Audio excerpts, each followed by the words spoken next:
어르신 3 이야기에 오신 여러분을 환영합니다.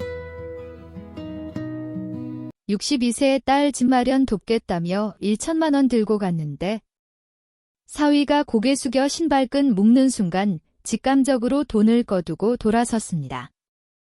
내 얼굴에 깊게 패인 주름살 하나하나는 서울이라는 거대 도시에서 62년의 세월을 버텨낸 훈장과도 같았다. 외동딸이 마침내 착하고 성실한 남자를 만나 가정을 꾸리게 되었을 때 나는 내 인생이 비로소 완성되었다고 믿었다. 딸 지은의 행복을 위해서라면 평생을 바쳐 모은 노후 자금 3억 원도 기꺼이 내어줄 준비가 되어 있었다. 하지만 운명은 언제나 잔인한 법이다. 어느 화창한 오전, 공증 사무실이었다. 예비사위인 민석이 풀린 구두 끈을 묶으려 허리를 숙인 그 순간 나는 보지 말았어야 할 진실을 목격하고 말았다. 그의 발목 아래서 번쩍이는 그것. 녀석이 그토록 입버릇처럼 먹고 살기 힘들다며 노래를 부르던 그 월급을 한 푼도 쓰지 않고 모아도 사기 힘든 이탈리아제 최고급 명품 구두였다. 그 사소한 디테일 하나가 완벽했던 연극의 막을 찢어발겼다. 그에 대한 나의 무한한 신뢰는 순식간에 차가운 의심으로 돌변했다. 직감적으로 알 수 있었다. 나는 지금 당장 움직여야 했다. 저 교활한 사기꾼 놈에게서 내 딸을 지켜내야만 했다. 문제는 단 하나, 어떻게 해야 내 딸에게 상처를 주지 않고 저 늙은 여우 같은 놈을 올가맬 수 있을까? 내 이름은 임순자, 올해로 62이다. 서울 한복판에서 40년 넘게 교편을 잡으며 수많은 제자를 길러냈다. 하지만 교직 생활이 아무리 고되다 한들 홀로 아이를 키우는 무게에 비할 바는 아니었다. 남편은 일찍 세상을 떠났고 핏덩이 같은 딸 지은이만 내 곁에 남았다. 지은이는 내 삶의 전부이자 거친 비바람 속에서도 나를 지탱해준 유일한 닻이었다. 어느덧 30살이 된 지은이는 그래픽 디자이너로 일하고 있다. 착해 빠져서 남자 보는 눈이라고는 없는 어딘가 좀 허술한 구석이 있는 아이다.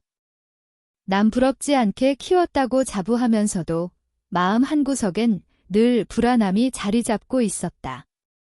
30이 넘도록 제 짝을 찾지 못하는 딸을 보는 어미의 심정이란 겪어보지 않은 사람은 모를 것이다.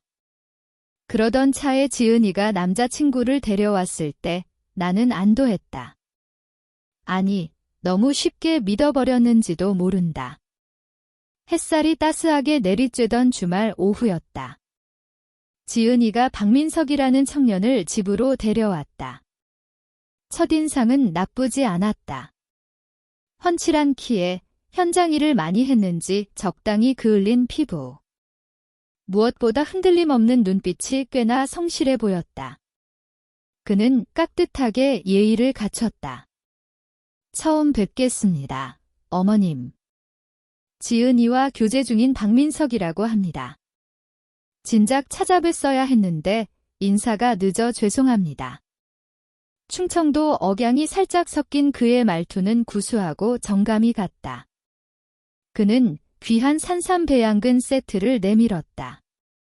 하지만 선물 그 자체보다 그 상자를 마치 보물단지처럼 조심스럽게 다루는 그의 태도가 내 마음을 움직였다. 식사 자리에서 나는 이것저것 그에 대해 물었다.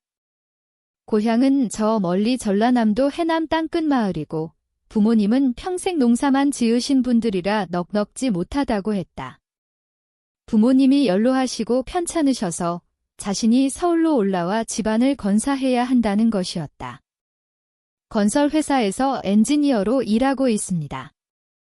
월급이라야 세금 떼고 나면 300만 원 남짓입니다.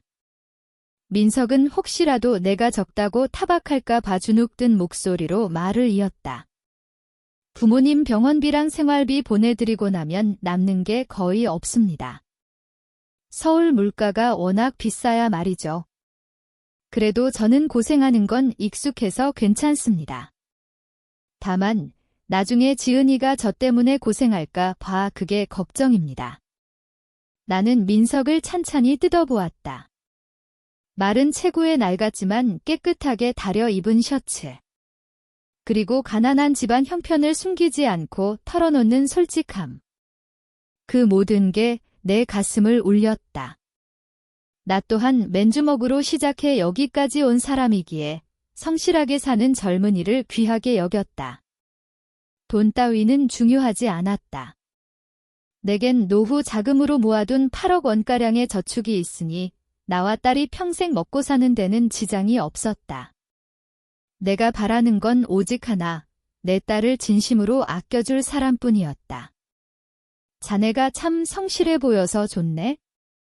사람이 사는데 가장 중요한 건 마음가짐이야. 돈 걱정은 하지 말게. 나는 속물근성으로 사위를 고르는 그런 엄마가 아니니까. 나는 민석의 찻잔을 채워주며 말했다. 우리 지은이가 곱게만 자라서 세상 물정을 잘 몰라. 나중에 살림 합치거든 자네가 많이 아껴주고 배려해주게나. 명심하겠습니다, 어머님. 지은이는 제게 과분한 사람입니다. 평생 눈물 흘릴 일 없게 하겠습니다. 민석이 지은이를 바라보는 눈빛은 꿀이 떨어질 듯 다정했다. 식사가 끝난 후 민석은 소매를 걷어붙이고 설거지와 청소를 도맡아 했다. 가식이라곤 찾아볼 수 없는 자연스러운 행동이었다. 그 뒷모습을 보며 나는 쾌재를 불렀다. 드디어 우리 지은이가 제대로 된 짝을 만났구나. 가난하지만 효심 깊고 생활력 강한 청년.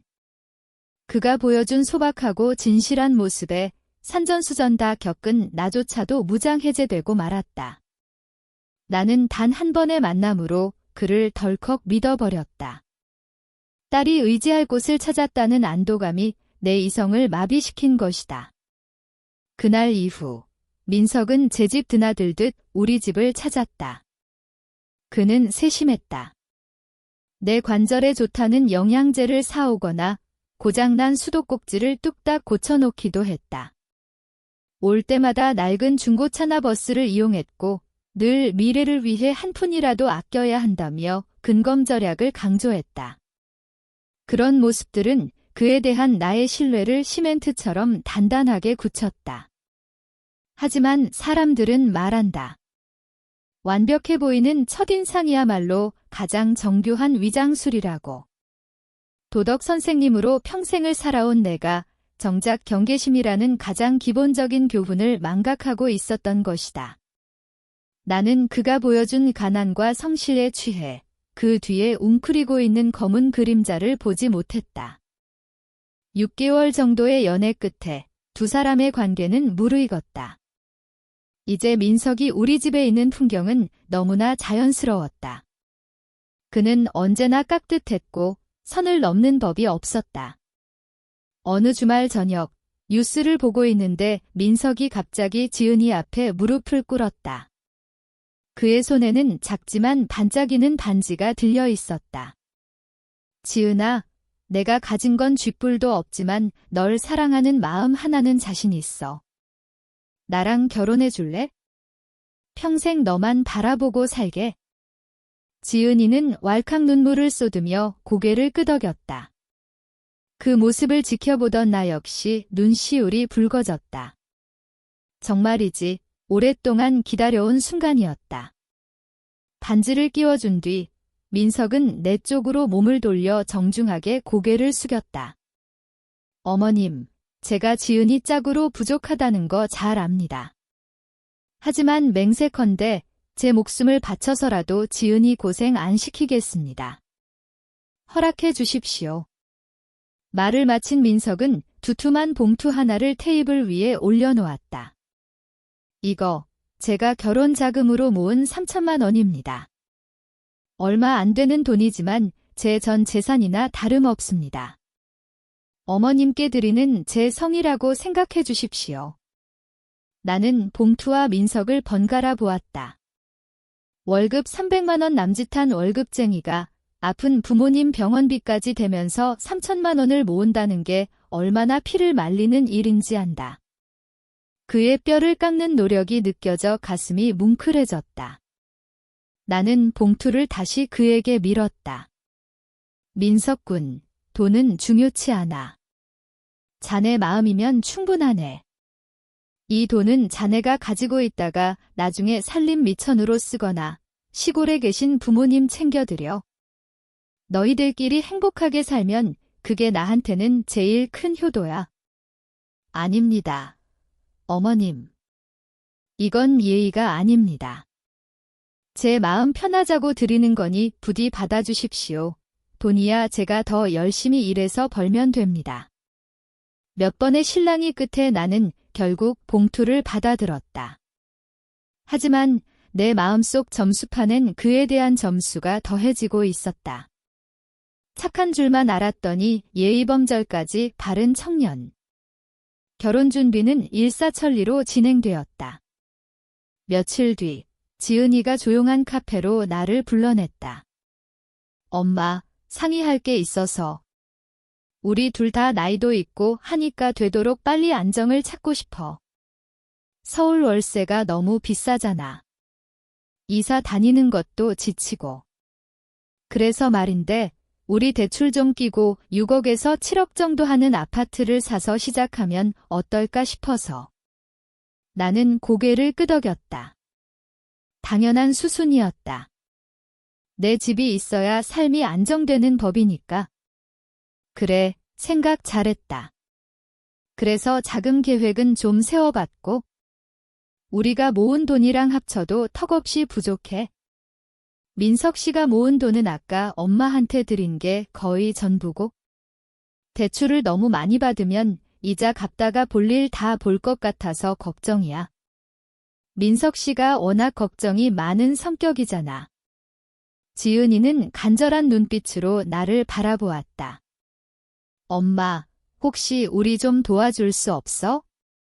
계약금이랑 중도금 치르게 3억 원 정도만 융통해주면 안 될까? 나머지는 우리가 어떻게든 대출받아서 갚아나갈게. 엄마가 주는 결혼 선물이라고 생각하고. 집이 있어야 우리도 맘 편히 애 낳고 살지. 나는 잠시 침묵했다. 3억 원 이내 노후, 자금의 절반에 가까운 큰돈이다. 하지만 하나뿐인 딸의 일륜지대사 아닌가? 지은이는 평생 내게 뭐 하나 사달라고 떼쓴 적 없는 효녀였다. 그런 아이가 가정을 꾸리겠다는데 어미로서 모른 척할 수 없었다. 알았다. 나는 짧게 한숨을 내쉬며 말했다. 내가 3억 원 지원해주마. 빌려주는 거 아니니 갚을 필요 없다. 지은이 혼수라고 생각하려무나. 대신 조건이 하나 있다. 정말요? 조건이라니요? 옆에 있던 민석이 눈을 동그랗게 뜨고 물었다. 그 진명이 지은이 앞으로 해라. 아니면 적어도 공동명의로 하되 지은이를 주명의자로 해어 내 딸한테 주는 돈이니 만약에 사태를 대비해서 내 딸에게 최소한의 안전장치는 해줘야겠어. 내 말이 떨어지기가 무섭게 민석은 1초의 망설임도 없이 환하게 웃으며 대답했다. 당연하신 말씀입니다, 어머님. 100번 지당하십니다. 저는 지은이 배경 보고 결혼하려는 놈 아닙니다. 어머님이 평생 피땀 흘려 모으신 돈인데 지은이 앞으로 하는 게 맞죠? 저는 오히려 그게 더 마음 편합니다. 그의 시원시원한 태도에 나는 또 한 번 감탄했다. 가난하지만 탐욕스럽지 않은 청년. 그는 정말로 지은이를 사랑하는 게 틀림없었다. 좋아. 자네가 그렇게 나온다면 나도 안심일세. 마음에 드는 집 찾으면 말해. 예금 깨서 준비해 줄 테니까. 엄마, 고마워. 정말 우리 엄마가 최고야. 지은이가 울먹이며 내 품에 안겼다. 나는 딸을 토닥이며 생각했다.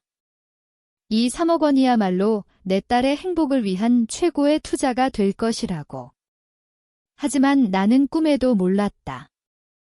나의 이 결정이 상상조차 못한 치밀한 사기극의 서막을 여는 열쇠가 될 줄은. 민석의 그 빠른 수긍, 그 가식적인 순박함이 사실은 나를 낳기 위한 완벽한 미끼였다는 것을 말이다. 나의 승낙이 떨어지자 민석은 한층 더 지극정성으로 굴었다. 동시에 서울의 살인적인 집값에 대한 하소연도 늘어갔다. 어머님, 서울 땅값은 진짜 금값보다 비싼 것 같습니다. 시골에서 부모님이 평생 뼈 빠지게 농사 지으셔도 여기 화장실 한 칸도 못 살 겁니다. 이제 집 계약하면 저는 2배, 3배 더 열심히 뛰어야죠. 어머님이 3억이나 도와주셔서 망정이지, 아니었으면 저희는 평생 월세 전전했을 겁니다. 요즘 고향에 계신 아버지가 심장이 안 좋으셔서 병원비도 더 보내드려야 하는데 어깨가 무겁네요. 민석의 끊임없는 하소연은 헛소리가 아니었다. 그것은 그가 구축해온 가난하지만 효심 깊은 청년이라는 캐릭터를 더 견고하게 만드는 완벽한 덧칠이었다. 나는 그 말을 들을 때마다 그가 더 짠하고 안쓰러웠다. 지은이와 민석은 얼마 지나지 않아 우리 집에서 멀지 않은 서울 마포구 인근에 마음에 쏙 드는 아파트를 찾아냈다. 전용 면적 84평방미터, 약 25평, 매매가는 8억 원이었다. 매도인과 협의 끝에 계약금을 걸기로 합의가 되었다. 일주일 후, 우리는 서초동에 있는 법무사 사무실에서 만나기로 했다. 나는 약속했던 3억 원을 내 계좌에 이체해둔 상태였다. 그날 아침, 나와 지은이는 단정하게 차려입고 민석과 함께 사무실로 향했다. 민석은 낡아 빠진 오토바이에 지은이를 태워 앞장섰고 나는 택시를 타고 뒤따랐다. 도착해서 그가 오토바이를 세우고 우리 셋은 건물 로비로 들어섰다. 그때 민석이 잠시 멈춰서서 구두끈을 고쳐 묶으려 허리를 숙였다. 나는 문가에서 기다리며 무심코 그의 발치로 시선을 던졌다. 그가 몸을 숙이는 순간 정장 바지 밑단이 살짝 올라가며 그가 신고 있던 구두가 적나라하게 드러났다. 군더더기 없이 날렵한 쇠입, 싸구려 광택제가 아닌 가죽 본연의 은은한 윤기. 내 눈이 가늘어졌다. 평생 교직에 있었던 나는 비록 부자는 아니었지만 나름의 안목은 갖추고 있었다. 게다가 최근 조카에게 선물하기 위해 가죽 공예품을 꽤나 공부했던 터였다. 민석이 신은 저 구두. 가죽의 질감부터 밑창의 정교한 스티치까지 저건 절대 시장 바닥에서 파는 물건이 아니었다. 그때 뒤축 옆면에 음각으로 새겨진 작은 금빛 로고가 내 눈에 박혔다. 이탈리아 최고급 수제화 브랜드. 소위 성공한 사업가들이나 큰맘 먹고 신는다는 그 브랜드였다. 저런 구두의 가격은 내가 알기로 못해도 200만 원에서 300만 원은 좋게 나간다. 어쩌면 그 이상일 수도 있다.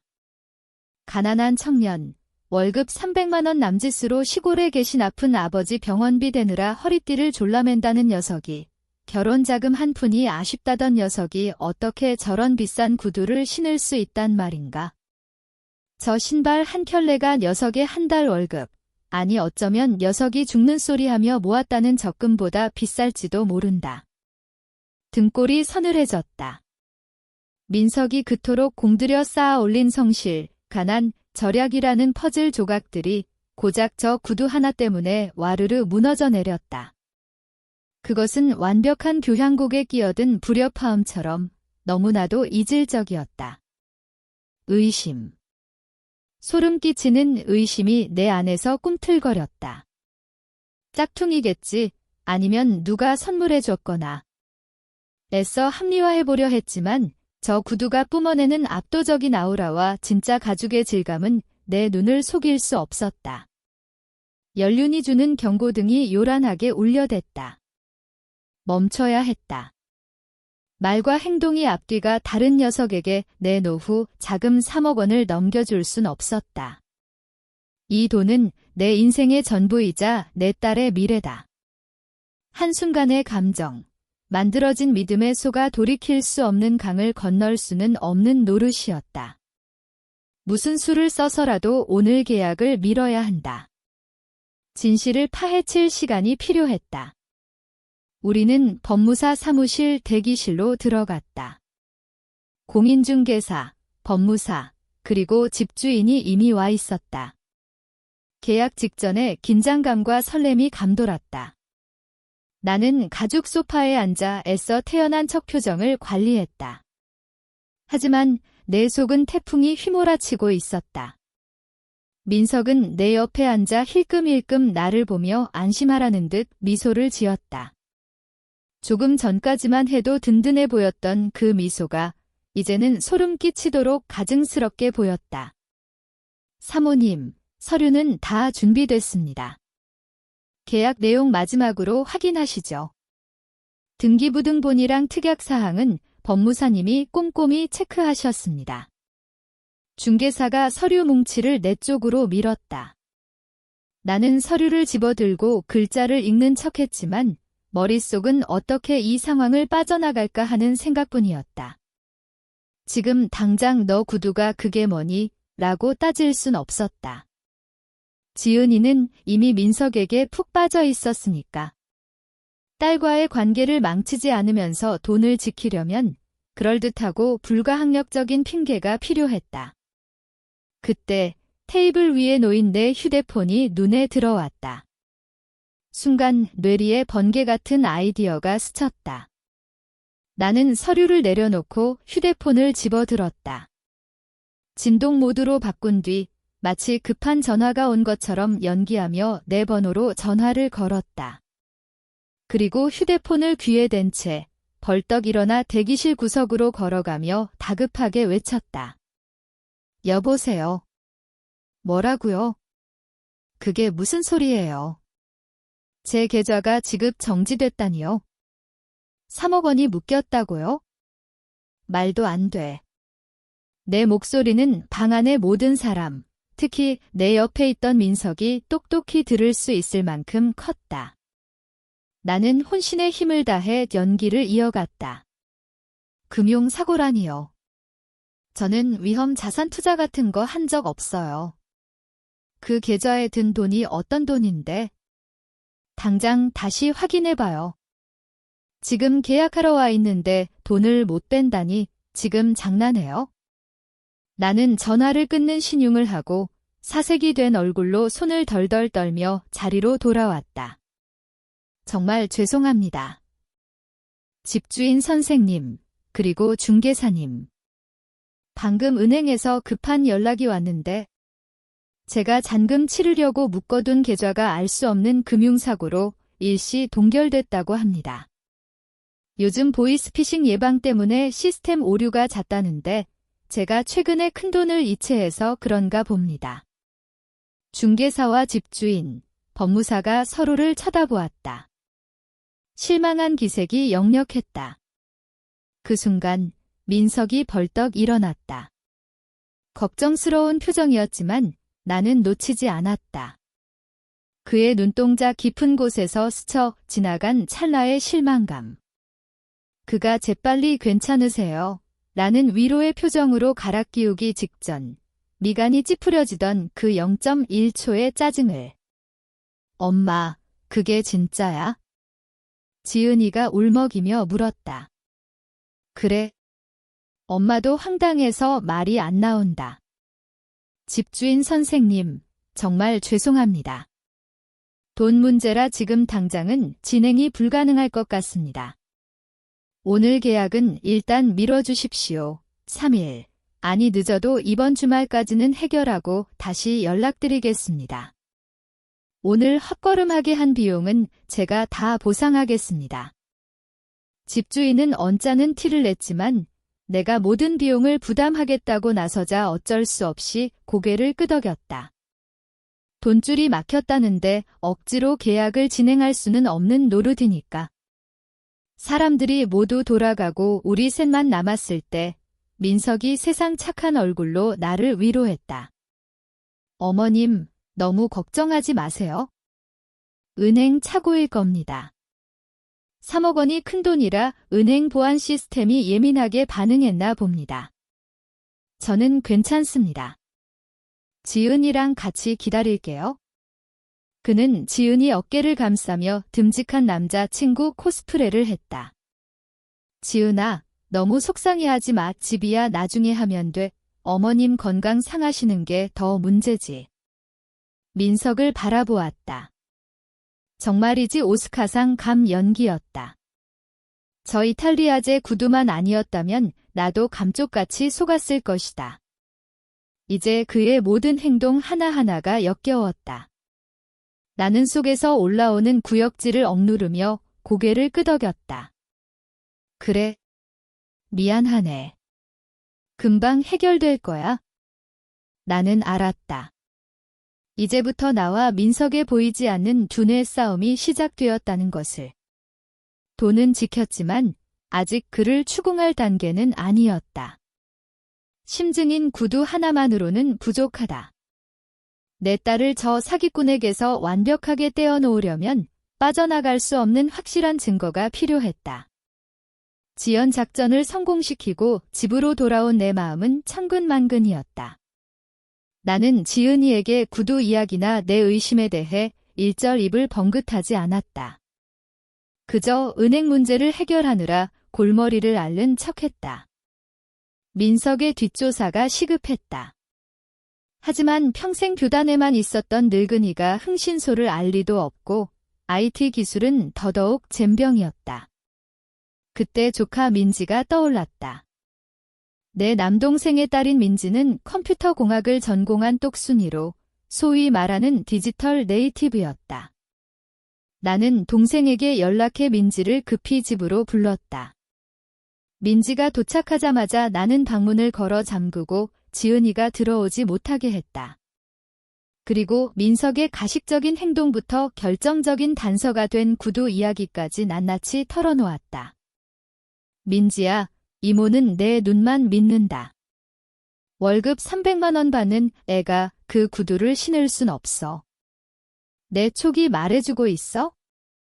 이 자식, 나랑 지은이 상대로 사기치고 있는 거야? 내가 좀 도와다오.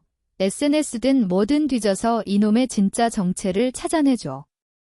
눈치 빠른 민지는 즉시 노트북을 열고 작업에 착수했다. 걱정 마세요, 이모. 제가 탈탈 털어드릴게요. 처음엔 박민석의 이름으로 페이스북과 인스타그램을 검색했다. 하지만 그의 계정은 너무나 깨끗했다. 공사 현장 사진 몇 장, 기사 식당에서 먹은 국밥 사진. 게시물도 거의 없는 그저 그런 검소한 청년의 계정이었다. 이모, 너무 치밀한데요. 민지가 중얼거렸다. 이거 100% 보여주기용 계정이에요. 뒷계정. 가 있거나 친구들 태그를 뒤져봐야 해요. 민지는 민석의 친구 목록을 훑으며 그가 태그된 사진이나 댓글을 이 잡듯이 뒤지기 시작했다. 30분 정도 흘렀을까 모니터를 뚫어져라 보던 민지가 소리쳤다. 빙고. 찾았어요, 이모. 민지가 화면을 가리켰다. 큐라는 닉네임을 쓰는 친구의 인스타그램이었다. 최근 게시물 여러 장에 민석이 태그되어 있었다. 화면 속 세상은 충격 그 자체였다. 그곳에 가난한 엔지니어 박민석은 없었다. 배경은 부산 해운대 요트 경기장. 호화 요트 위에서 민석은 한 손에 고가의 샴페인 잔을 들고 있었다. 명품 셔츠를 입고 손목에는 롤렉스 시계를 찬 채 화려하게 차려입은 남녀 무리에 둘러싸여 거만하게 웃고 있는 남자. 이모, 이것 좀 보세요. 민지가 사진을 확대했다. 이거 박민석 맞죠? 그리고 여기 청담동에 있는 회원제 라운지 바예요. 제가 알기로 여기 테이블 잡으려면 기본 몇백만 원은 깨져요. 월급 300만 원 받는 사람이 이런 생활을 한다고요? 말도 안 되죠. 전신에 피가 차갑게 식는 기분이었다. 사진 속 민석의 얼굴에는 내 앞에서 보여주던 그 순박함이라곤 찾아볼 수 없었다. 오만함과 쾌락에 찌든 얼굴이었다. 그리고 더 대박인 게 있어요. 민지의 목소리에 경멸이 묻어났다. 이 인터넷 방송계에서 유명한 큰손이었네요. 아프리카 TV 같은 데서 여캠 BJ들한테 별풍선 쏘는 호구 말이에요. 민지가 다른 창을 띄웠다. BJ 나나라는 여성 스트리머의 열혈팬 목록이었다. 보세요. 닉네임 도련님 민석. 지난달에 쏜 별풍선만 1000만 원이 넘어요. 프로필 사진, 이거 박민석이 반쪽 얼굴만 나오게 찍은 건데 딱 봐도 그 자식이네요. 1000만 원. 시골에 계신 아버지 병원비 때문에 뼈 빠지게 일한다던 놈이 사이버 세상의 여자한테 1000만 원을 뿌려? 그 돈이면 녀석이 죽는 소리하며 읊어대던 월급의 석 달치가 넘는 거액이었다. 나쁜 자식. 나도 모르게 욕설이 튀어나왔다. 분노가 목구멍까지 차올랐다. 나도 속았고 내 딸 지은이도 철저하게 농락당했다. 조카 민지는 그동안 수집한 모든 증거 호화 요트 파티 사진, 바에서 찍힌 사진, 명품 시계 인증샷, 그리고 여캠 BJ 나나에게 거액을 쏜 내역을 하나의 폴더에 정리했다. 이모, 이제 어떡하실 거예요? 민지가 물었다. 제 생각엔 지은 언니한테 그냥 싹 다 까발리는 게 나을 것 같아요. 나는 고개를 저었다. 얼굴 가득 짙은 실망감이 묻어났다. 아니, 안 돼. 지은이는 지금 콩깍지가 제대로 씌어서 내 말은 귓등으로도 안 들을 거다. 분명 합성 사진이네. 오해네 하면서 그놈 편만 들겠지? 지은이가 스스로 찾아낸 반박할 수 없는 증거가 필요해. 나는 민지에게 신신당부했다. 절대 지은이에게는 이 사실을 비밀로 하라고. 그날 밤 나는 홀로 방에 앉아 민지가 건네준 사진 뭉치를 들여다보았다. 믿음이 산산조각 나는 소리가 들리는 듯 했다. 배신감과 모멸감에 가슴이 찢어질 듯 아팠다. 나는 내 딸을 지켜야만 했다. 사기꾼으로부터, 그리고 딸아이의 눈을 가린 맹목적인 사랑으로부터. 다음 날 저녁, 나는 결단을 내리고 지은이를 내 방으로 불렀다. 지은아, 엄마랑 진지하게 할 얘기가 있다. 지은이는 영문을 모르겠다는 표정으로 앉았다. 나는 민지가 찾아낸 자료들을 지은이 앞으로 쓱 밀었다. 이거 봐라. 지은이는 사진을 한 장 한 장 넘기기 시작했다. 요트 위에서 샴페인을 든 민석, 클럽에서 낯선 여자의 허리를 감은 민석, 그리고 BJ 나나에게 별풍선을 쏜 큰손 랭킹 순위표까지. 지은이의 얼굴이 백지장처럼 하얗게 질렸다. 하지만 그것도 잠시, 이내 눈빛이 흔들리더니 오기와 의심으로 가득 찼다. 엄마, 이거 오해야. 친구들이랑 어울리다 보면 태그될 수도 있는 거잖아. 민석 씨가 엄청 부자인 의형제가 있다고 했어. 그 사람 따라갔다가 찍힌 걸 수도 있지? 그리고 저 인터넷 방송 후원 내역. 요즘 저런 거 조작하는 거 일도 아니래? 엄마, 제발 남의 말만 듣고 민석 씨 의심하지 마. 그 사람은 그런 사람 아니야? 날 진심으로 사랑한다고. 지은이는 완강했다. 그 맹목적인 믿음이 나는 너무나도 원망스러웠다. 평생을 주체적이고 똑똑하게 살라고 가르쳤건만 남자 하나 때문에 이성적인 판단력을 잃다니. 이지은, 엄마 눈 똑바로 봐. 나는 목소리를 낮추고 엄한 어조로 말했다. 엄마가 60 넘게 살면서 사람 보는 눈 하나는 틀린 적 없다. 그놈이 신은 이태리제 구두, 가난한 척하는 그 가증스러운 연기, 그리고 이 사진들까지. 정말로 부모님 병원비 걱정하는 효자가 이런 생활을 할 수 있다고 보니? 그놈은 지금 연기를 하고 있어? 나를 속이고 너까지 속이고 있다고. 엄마. 엄마는 의심이 너무 많아. 고작 구두 하나랑 인터넷 사진 몇 장 가지고 사람을 그렇게 매도하면 안 되지. 민석 씨 우리 집 돈 보고 그러는 거 아니야. 지은이가 거의 비명을 지르듯 반박했다.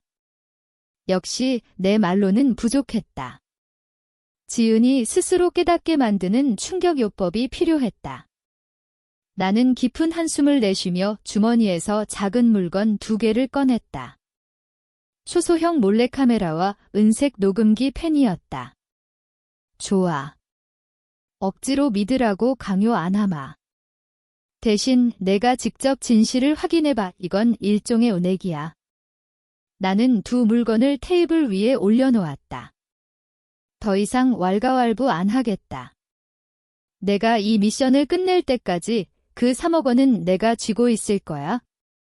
이 카메라랑 녹음기를 써서 딱 일주일만 그놈을 감시해봐. 나는 지은이의 눈을 응시했다. 민석이가 진짜 밤에 뭘 하는지, 누굴 만나는지 내 눈으로 똑똑히 봐. 만약 내 말대로 그놈이 정말 깨끗하고 억울한 거라면 내가 너한테 사과하마. 그 즉시 3억 원 내어주고 다시는 너희 둘 사이에 참견 안에 2 손 들어 축복해주마. 지은이는 침묵했다. 분노와 의구심 사이에서 갈등하는 눈치였다. 하지만 내 목소리가 떨렸다. 만약 그놈이 널 속인 게 드러나면 그때는 인정해라. 당장 그놈이랑 끝내. 다시는 감정에 휘둘려선 안 돼. 약속해라. 지은이는 테이블 위의 물건들을 내려다보았다. 툭 하고 눈물방울이 떨어졌다. 평온했던 자신의 세상이 무너질지도 모른다는 두려움 때문이리라. 알았어. 약속할게. 내가 직접 확인할게. 지은이가 기어들어가는 목소리로 대답했다. 나는 딸을 꼭 안아주었다. 잔인한 방법이라는 걸 알지만 이게 내 딸을 구원할 유일한 길이었다. 부디 그놈에 대한 사랑이 진실을 외면할 만큼 크지 않기를 바랄 뿐이었다. 지은이는 제 눈으로 보고 제 가슴으로 깨져야만 비로소 어른이 될 터였다. 나와의 약속 후 지은이는 행동에 나섰다. 귀여운 곰 인형 키링을 하나 사서 그 안에 초소형 카메라를 교묘하게 숨기고는 항상 차 열쇠에 달고 다녔다. 녹음기 펜은 핸드백 속에 상비했다. 민석 앞에서 평소처럼 행동하려 애썼지만 지은이의 눈빛은 예전의 순수함을 잃어버린 뒤였다. 처음 이틀간 민석은 별다를 게 없었다. 야근하느라 회사에 늦게까지 있다거나 아픈 부모님 뵙러 고향 해남에 다녀온다고 했다. 사실은 서울에 있었겠지만 지은이가 꼬리를 밟을 기회가 없었다. 사흘째 되던 날 지은이는 승부수를 띄웠다. 주말에 지방 출장이 잡혔다고 거짓말을 한 것이다. 민석은 전혀 의심하지 않았다. 금요일 밤 민석은 친한 직장 동료 생일 파티에 간다고 했다. 지은이는 즉시 미행을 시작했다. 민석은 그날가 빠진 오토바이를 타지 않았다. 택시를 잡아 타고 서울의 번화가 강남 청담동으로 직행했다. 지은이는 자차로 거리를 두고 뒤를 밟았다. 민석이 내린 곳은 고풍스럽고 웅장한 건물 앞이었다. 간판에는 클럽 천년이라고 적혀 있었다. 누가 봐도 가난한 엔지니어가 드나들 만한 곳이 아니었다. 회원제로 운영되는 하이엔드 프라이빗 클럽이었다. 지은이는 마케팅 쪽에서 일하는 지인에게 급히 전화를 걸어 이곳에 대해 물었다. 지인은 거기 재벌 2세나 졸부들, 소위 금수저들만 가는 곳이야. 멤버십 없으면 못 들어가 으라고 했다. 지은이는 모험을 걸기로 했다. 건물 뒷문 근처 어둠 속에 몸을 숨기고 기다렸다. 운 좋게도 10분쯤 지났을까 화려하게 차려입은 한 무리가 담배를 피우러 뒷문으로 나왔다. 지은이는 통화하는 척하며 자연스럽게 그들 틈에 섞여 안으로 들어가는데 성공했다. 클럽 내부는 겉모습과 딴판이었다. 대리석 바닥과 화려한 샹들리에 터질 듯한 힙합 음악, 그리고 광란에 춤을 추는 사람들. 지은이는 인파를 헤치며 민석을 찾았다. 얼마 지나지 않아 민석이 보였다. 그는 노란 탈색 머리에 노출이 심한 드레스를 입은 여자와 함께 있었다. 사진 속 그 여자, BJ 나나였다. 민석은 그녀의 허리를 능숙하게 감싸 안고 낄낄대고 있었다. 두 사람은 복도 끝에 있는 VIP 룸으로 들어갔다.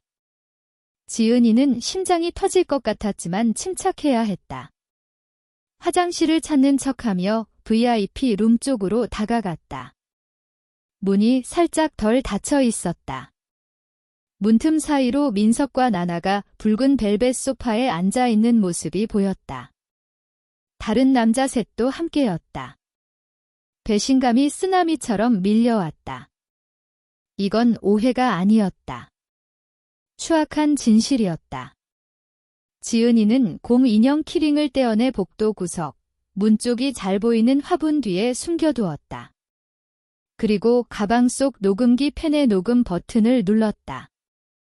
쿵쾅거리는 심장 소리가 귀를 때렸지만 지은이는 문에 바짝 귀를 댔다. 무너질 것 같은 슬픔을 억누르며 지은이는 숨을 죽였다. 엄마와의 약속을 지켜야 했다. 그리고 무엇보다 자신을 올가매고 있는 이 거짓의 굴레에서 벗어나야 했다. 다행히 방음이 완벽하지 않았다.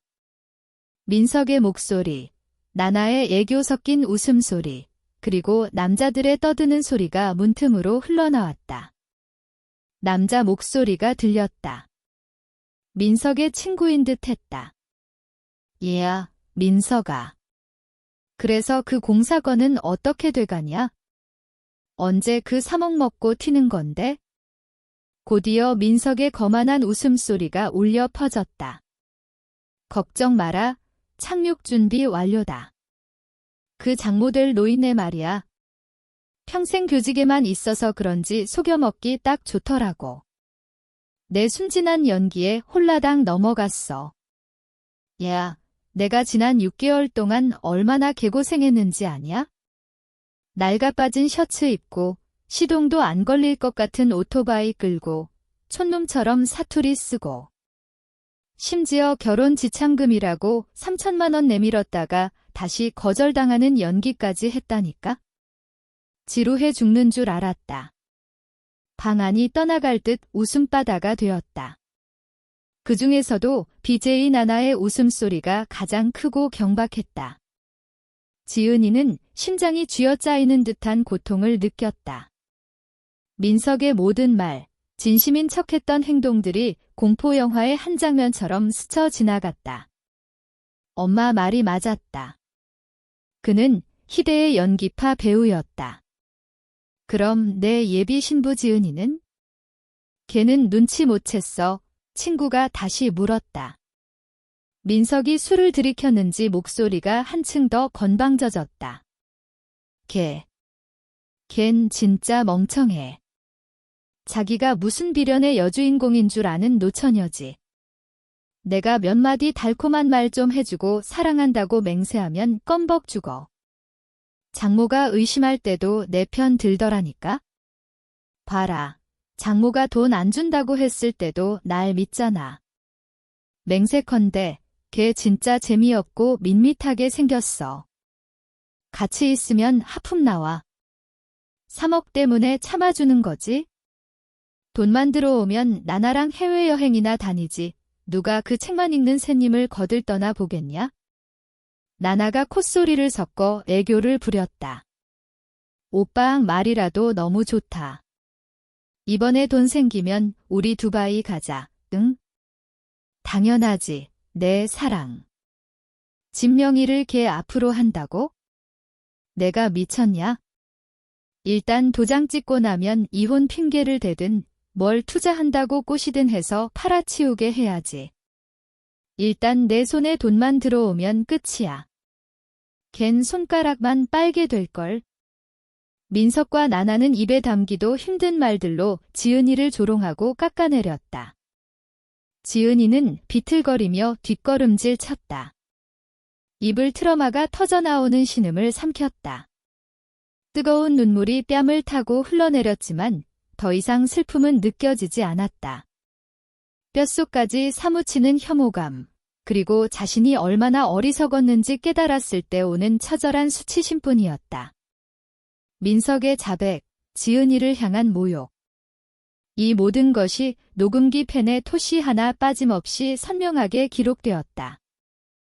지은이는 화분 뒤에 숨겨둔 곰 인형 키링과 녹음기를 챙겼다. 더 들을 필요도 없었다. 진실은 명백했다. 지은이는 도망치듯 클럽 천년을 빠져나왔다. 집으로 돌아오는 길, 지은이는 무의식 상태로 운전대를 잡았다. 고통은 어느새 차가운 분노로, 그리고 복수심으로 변해 있었다. 집에 돌아온 지은이는 소파에 웅크리고 앉아 있었다. 퉁퉁 부은 눈, 손에 꽉 쥔 녹음기. 묻지 않아도 알 수 있었다. 아이는 진실을 마주한 것이다. 나는 다가가 지은이를 안아주었다. 지은이는 서럽게 울음을 터뜨렸다. 가슴 속에 맺힌 응어리를 토해내는 듯한, 그러면서도 후련해 보이는 울음이었다. 엄마. 미안해. 내가 틀렸어. 지은이가 흐느꼈다. 그 사람 악마야? 엄마 돈만 노린 거였어? 나보고. 재미없고 밋밋하대. 돈만 챙기면 이혼할 거래? 나는 딸의 머리를 쓰다듬었다. 억장이 무너졌지만 이것이 아이가 어른이 되는 과정이라 생각했다. 괜찮다. 우리 딸, 엄마는 진작 알고 있었어. 내가 직접 확인했으니 된 거야? 잘했다. 이제 독하게 마음먹어. 그놈, 뼈저리게 후회하게 만들어주자. 지은이가 눈물을 닦고 고개를 끄덕였다. 충혈된 딸의 눈동자 속에서 나는 활활 타오르는 불꽃을 보았다. 그것은 분노이자 결이었다. 다음 날 아침, 지은이는 완전히 달라져 있었다. 어제까지의 유약하고 맹목적이던 모습은 온데간데 없었다. 서늘하고 단호한 눈빛이었다. 지은이가 민석에게 전화를 걸었다. 목소리는 평온하기 그지없었다. 민석 씨, 엄마가 은행 문제 해결하셨대. 자금 준비됐어. 매도인한테도 말해서 내일 오후에 다시 계약하기로 했어. 지난번 그 법무사 사무실로 시간 맞춰서 와. 전화기 너머 민석의 목소리는 흥분을 감추지 못했다. 정말이야, 지은아. 다행이다. 역시 어머님 능력 좋으셔. 늦지 않게 갈게. 사랑해. 그의 입에서 나오는 사랑해라는 말이 끔찍한 소음처럼 들렸다. 나는 오랜 지인인 변호사를 선임했다. 그에게 모든 증거를 넘겼다. 민석의 방탕한 파티 사진, 나나에게 보낸 후원금 내역, 그리고 클럽에서의 결정적인 녹음 파일까지. 변호사는 신속하게 파혼 및 채무부존재 확인서를 작성했다. 약혼을 파기하고 민석이 나와 지은이에게 금전적 권리를 주장할 수 없으며 이를 어길 시 사기 및 명예훼손으로 고소하겠다는 내용이 담긴 강력한 법적 문서였다. 그날 오후, 우리는 다시 서초동 법무사 사무실에 모였다.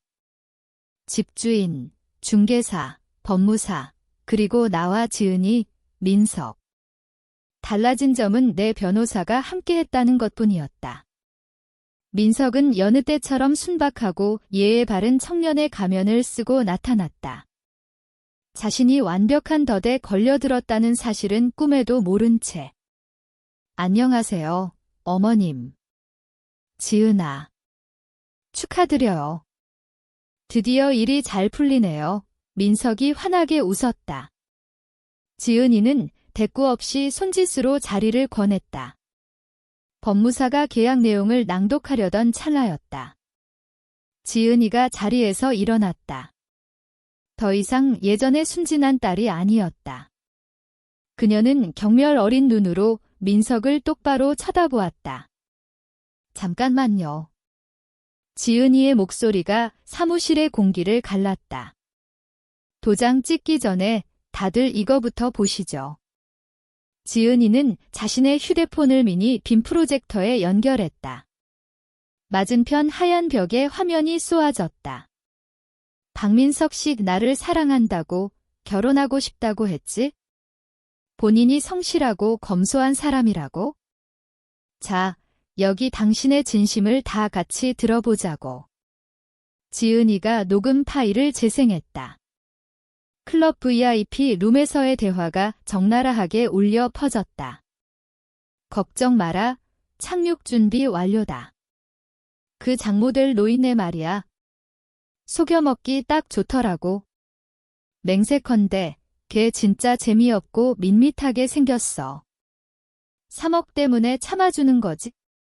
민석의 얼굴에서 핏기가 싹 가셨다. 그는 벌떡 일어났다. 눈동자가 지진이 난 듯 흔들렸다. 나를 한번 보고 다시 지은이를 보았다. 그의 완벽했던 위장이 산산조각 나는 순간이었다. 중개사와 집주인, 법무사는 경악을 금치 못했다. 집주인은 즉시 민석과는 거래하지 않겠다고 선언했다. 너 미쳤어. 이거 조작이야. 어머님, 이거 다 악마의 편집입니다. 민석이 소리를 지르며 빔 프로젝터 쪽으로 달려들려 했지만 내 변호사가 그를 가로막았다. 지은이가 차갑게 일갈했다. 조작. 내가 아직도 멍청해 보여? 동영상도 틀어줄까? 내가 그 BJ 나나인지 뭔지 끼고 노는 사진이랑 별풍선 1000만원 쏜 내역까지 다 까발려줘. 여기서 경찰 불러서 사기 미수로 콩밥 좀 먹어야 정신 차릴래? 변호사가 파혼 및 채무부존재 확인서와 볼펜을 테이블 위에 탁 내려놓았다. 박민석 씨, 변호사의 목소리는 서리빨 같았다. 증거는 차고 넘칩니다. 제 의뢰인 이지은 씨는 일을 크게 만들고 싶지 않아 합니다. 여기 서명하세요. 약혼 파기하고 금전 요구 일절하지 않으며 두 모녀에게 접근 금지한다는 각서입니다. 서명하면 사기죄와 명예훼손으로 고소하는 건 봐드리죠. 민석은 벼랑 끝에 몰린 쥐꼬리였다. 이 정도 증거면 재판에 가봤자 패가망신은 물론 감옥행이 뻔했다. 그는 하얗게 질린 얼굴로 손을 덜덜 떨며 서류에 서명했다. 서명을 마친 민석은 볼펜을 바닥에 내동댕이 치며 나와 지은이를 독사 같은 눈으로 노려보았다. 두고 봐. 내가 이대로 당하고만 있을 줄 알아? 그는 도둑고양이처럼 황급히 사무실을 빠져나갔다. 지은이와 나는 서로를 마주 보았다. 우리는 승리했다. 돈뿐만 아니라 짓밟힐 뻔했던 자존심까지 되찾았다. 하지만 사건은 거기서 끝나지 않았다. 민석의 협박은 빈말이 아니었다. 바로 다음 날 SNS에 나와 지은이를 비방하는 글들이 쏟아지기 시작했다. 민석과 나나는 지은이가 진실을 알기 전 했던 말들을 교묘하게 짜깁기해 올렸다.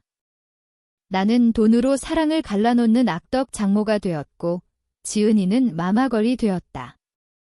심지어 나나는 눈물을 흘리며 순수한 오빠가 저 모녀에게 꽃뱀 취급당하며 억울하게 파혼당했다라고 호소하는 영상까지 올렸다. 악의적인 소문은 발 없는 말이 되어 천리를 갔다. 지은이를 향한 심리적 압박은 상상을 초월했다. 사정을 모르는 수많은 네티즌이 지은이의 SNS로 몰려가 입에 담지 못할 악플을 쏟아냈다. 나는 흔들리지 않았다. 오히려 더 차분하게 지은이를 다독였다. 겁먹지 마라. 우리 딸, 우리에겐 편집되지 않은 원본 증거가 있어? 명예훼손이랑 모욕죄로 고소해서 콩밥을 먹여주자꾸나. 지은이는 더 이상 예전의 유약한 아이가 아니었다. 큰 충격을 겪으며 단단해진 타딜이라. 네, 엄마 말이 맞아요. 절대 안 봐줄 거예요. 우리 모녀의 명예를 짓밟게 놔둘 순 없어요. 내 변호사는 즉시 고소장을 접수했다. 법정에서의 싸움은 싱거웠다. 조작되지 않은 생생한 녹음 파일 원본, 민석의 방탕한 호화 생활을 증명하는 사진들, 그리고 민석과 나나가 조직적으로 허위 사실을 유포했다는 증거들이 낱낱이 공개되었다. 재판부는 우리의 손을 완벽하게 들어주었다.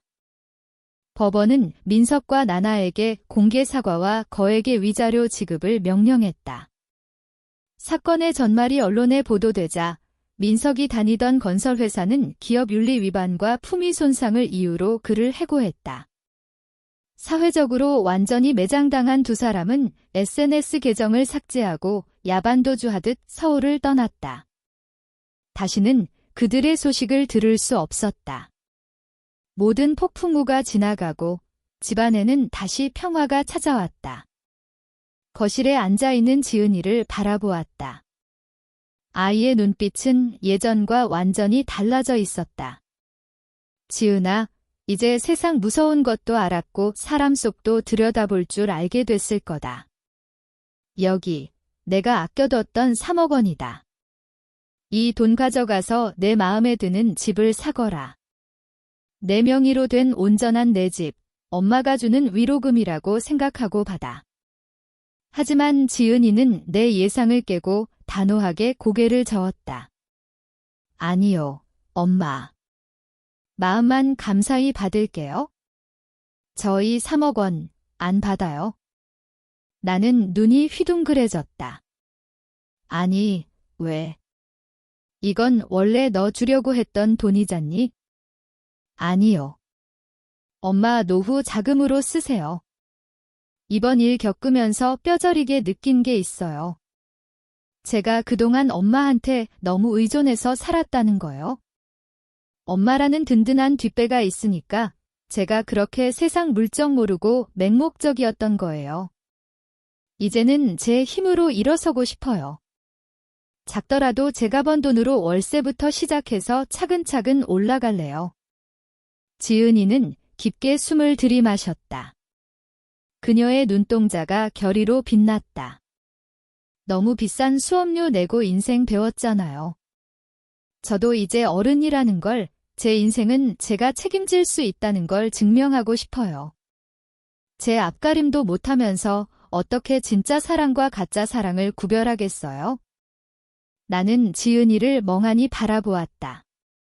기특함과 애틋함이 동시에 밀려왔다. 내 품 안에 어린아이 같던 딸이 어느새 비바람을 견디고 홀로 설 수 있는 거목으로 자라 있었다.